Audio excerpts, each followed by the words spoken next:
ကြောင်မေမေဟာဥချလိုက်မယ်လို့ထင်မထားခဲ့ပါဘူး။ဦးထဲကပေါက်လာတာဟာကြောင်ပေါက်လေးမဟုတ်ပဲအတောင်ပံပါတဲ့တရဝတစ်ကောင်ဖြစ်နေတာပါ။ဒါပေမဲ့ကြောင်မေမေကတော့ဂယုမဆိုင်ခဲ့ပါဘူး။ကလေးကဘလို့ပုံစံပဲဖြစ်နေပါစေသူ့ရဲ့ကလေးပဲလေ။ဒါကြောင့်တားငယ်လေးကိုအတိုက်ထဲပြန်တည်သွားပြီးကြံတဲ့ကြောင်ပေါက်လေးတွေနဲ့အတူမွေးမြူခဲ့ပါတယ်။နေ့တိုင်းကြောင်မေမေဟာကြွက်ဘလို့ဖမ်းရမလဲအစာဘလို့ရှာရမလဲဆိုတာတွင်တင်ပေးတယ်။တားငယ်လေးကိုလည်းအတောင်ပံခတ်ပြီးပြန်တန်းနိုင်အောင်တင်ပေးခဲ့ပါတယ်။တစ်ချိန်တည်းမှာပဲလူတွေဟာတိတ်ကြောက်ဖို့ကောင်းတဲ့လူတွေကိုမြင်ရင်ရှောင်ကြပါလို့တာသမီတွေကိုတတိပေးခဲ့ပါတယ်။ဒါပေမဲ့ဒီလိုနေ့ရက်တွေဟာမတည်မြဲခဲ့ပါဘူး။တနေ့မှာတော့ကြောင်မေမေဟာအားရင်ကုန်ခန်းလာခဲ့ပါတယ်။အမှန်တော့ကြောင်မေမေဟာလူတွေစင့်ခေါ်ထားတဲ့အစေခံဝိညာဉ်တစ်ကောင်ဖြစ်ခဲ့တာပါ။စင့်ခေါ်မှုတက်တန်းကုန်သွားတဲ့အခါဒီကဘာကနေထွက်ခွာသွားခဲ့ရပါတယ်။မေမေကြောင်ဟာမပြောက်ကွယ်မီမှာတယောက်နဲ့တယောက်ဆောက်ရှောက်ကြပါအသက်ရှင်အောင်နေကြပါဆိုပြီးမှကြားခဲ့ပါတယ်။နှစ်တွေကုန်လွန်သွားပြီးကြောင်ပေါက်လေးတွေလည်းကြီးပြင်းလာကြတယ်။တကောင်မီတကောင်အိမ်ကနေထွက်သွားပြီးကိုဘွားနဲ့ကိုစတင်ခဲ့ကြပါတယ်။အမကြီးဖြစ်သူကအိမ်အောင်ကြပြီးကလေးတွေမွေးဖွားခဲ့ပေမဲ့အတောင်ပံပါတဲ့ညီလေးကတော့အိမ်ကနေဘယ်မှမထွက်သွားခဲ့ပါဘူး။သူဟာအိမ်မှာပဲကြံခဲ့ပြီးအမဖြစ်သူရဲ့သားသမီးတွေကိုကူညီဆောင်ရှောက်ပေးခဲ့တယ်။မေမေကြောင်ကြီးတင်ပေးခဲ့တဲ့များအရာအလုံးကိုလက်လွဲတင်ကြပေးခဲ့ပါတယ်။မျက်စိတမိတ်တွင်းမှာပဲဆယ်စုနှစ်တွေကုန်လွန်သွားခဲ့တယ်။တနေ့မှာတော့ရင်းနှီးတဲ့ကြောင်မလေးတစ်ကောင်သူ့စီရောက်လာခဲ့ပါတယ်။သူဟာသူ့ရဲ့မောင်နှမတွေကတားဆက်မြေးဆက်တစ်ကောင်ပါ။ကြောင်မလေးဟာကလေးမွေးတော့မှဖြစ်ပြီးသူ့အဖေမဆုံးပါမီမှာအနေနဲ့ကြုံရင်ငကားဦးလေးစီကိုတွားပါလို့မှာခဲ့ဘူးလားပါ။အဲ့ဒီနေ့ကစပြီးကြောင်တွေဟာသူ့ရဲ့ဆောက်ရှောက်မှုအောက်ကိုရောက်ရှိလာခဲ့ကြတယ်။နှစ်တွေကြာလာတာနဲ့အမျှအတောင်ပံပါတဲ့တရဝါလေးဟာတောအုပ်ထဲကကြောင်အားလုံးရဲ့ငကားပိုးပိုးဖြစ်လာခဲ့ပါတော့တယ်။နောက်ဆုံးမှာတော့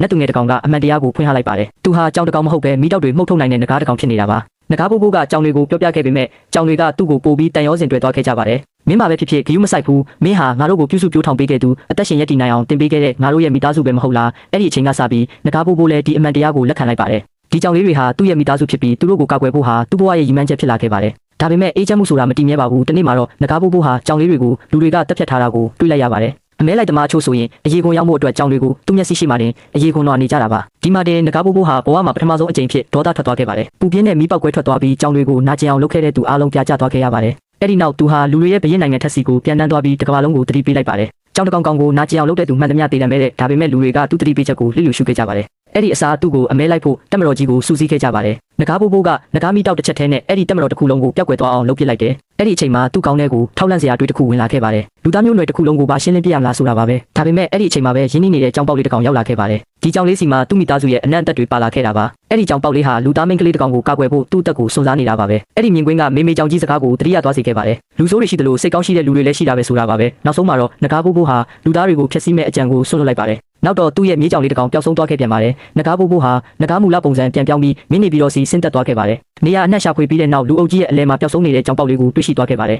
ဒီလိုနဲ့ငကားကြီးတစ်ကောင်နဲ့ကြောင်ပေါက်လေးတစ်ကောင်တို့ဟာလမ်းအလဲမှာတင်စကားပြောနေကြပါတော့တယ်ကြည့်နေတဲ့သူအလုံးပါဇက်အဟောင်းသားဖြစ်သွားခဲ့ရတာပေါ့ဒါပေမဲ့အခြေအနေကပိုယူတုတ်ဖို့ကောင်းလာခဲ့ပါတယ်ကြောင်ပေါက်လေးကလူသားကလေးတစ်ကောင်ကိုမနေရပညာသင်ပေးချင်နေတာပါငကားပိုးပိုးကတော့ဒါကိုမနှစ်သက်ပါဘူးဘာလို့လဲဆိုတော့နှစ်ပေါင်းများစွာကြောင်တွေကိုလူတွေဟာအနေအများတယ်လို့တင်ပေးခဲ့တာကိုဒါပေမဲ့ကြောင်ပေါက်လေးကဒီကလေးကတမီးရဲ့တငယ်ချင်းမှာတငယ်ချင်းဆိုတာကူညီရတာပေါ့လို့ပြန်ပြောခဲ့ပါတယ်ငကားပိုးပိုးဘလို့ပင်ငင်းခုန်ပါစေကြောင်ပေါက်လေးကတော့ရှုံးမပေးခဲ့ပါဘူးနောက်ဆုံးမှာတော့ငကားပိုးပိုးအရှုံးပေးလိုက်ရပါတယ်ဘာပဲပြောပြောဘိုးဘိုးဘိုးဘိုးနဲ့ခေါ်နေတာကိုဘသူကအသေးမရပဲနေနိုင်ပါလဲဒါပေမဲ့သူ့မှာစီကံတစ်ခုတော့ရှိခဲ့ပါတယ်ပထမဆုံးအနေနဲ့လူသားဘရင်နဲ့စကားပြောချင်တယ်ဆိုတာပါပဲဒါနဲ့ငကားပိုးပိုးဟာရုပ်ပြောင်းမနေရကိုတုံပြီးနန်းတော်စီကြွရောက်ခဲ့ပါတယ်စကားပြောကြည့်ပြီးတဲ့နောက်မှာတော့ဘရင်ဟာသူထင်တယ်လို့မစင်မချင်းပြုမှုတဲ့သူမဟုတ်မှန်းသိလိုက်ရပါတယ်နောက်ဆုံးမှာသူတို့နှစ်ယောက်သဘောတူညီချက်ရရှိခဲ့ကြတဲ့ငကားကလူသားတွေကိုမနေရပညာသင်ပေးမယ်အပြန်အလှန်အဖြစ်လူသားတွေကကြောင်တွေနေထိုင်ရာတောအုပ်ကြီးကိုကာကွယ်ပေးရမယ်ဆိုတာပါပဲပြီးတော့နောက်ထပ်စကားတစ်ခွန်းလည်းရှိပါသေးတယ်နောက်ဆုံးငါ့ကိုငကားကြီးလို့မခေါ်နဲ့ကြောင်တကားလို့ပဲခေါ်ပါဘာလို့လဲဆိုတော့ငါဘာပဲဖြစ်နေပါစေမေမေကြောင်ကြီးပြုစုပေးခဲ့တဲ့ကလေးတစ်ကောင်ဖြစ်နေစေမို့လို့ပါတယ်ဘရင်ကြီးလည်းမထိန်နိုင်ပဲရေမောလိုက်ပါတော့တယ်အဲ့ဒီနေ့ကစပြီးဘရင်နိုင်ငံထဲမှာကြောင်တကောင်ကိုမှရန်ရှာရဲတဲ့သူမရှိတော့ပါဘူးငကားပိုးပိုးဟာတောအုပ်ကြီးကိုစောက်ရှောက်ပေးနေတယ်လို့ကြောင်လေးတွေကလည်းသူတို့ရဲ့မနေရပညာတွေကိုစိတ်ကောင်းရှိတဲ့လူသားတွေစီလက်လွဲပေးခဲ့ကြပါတော့တယ်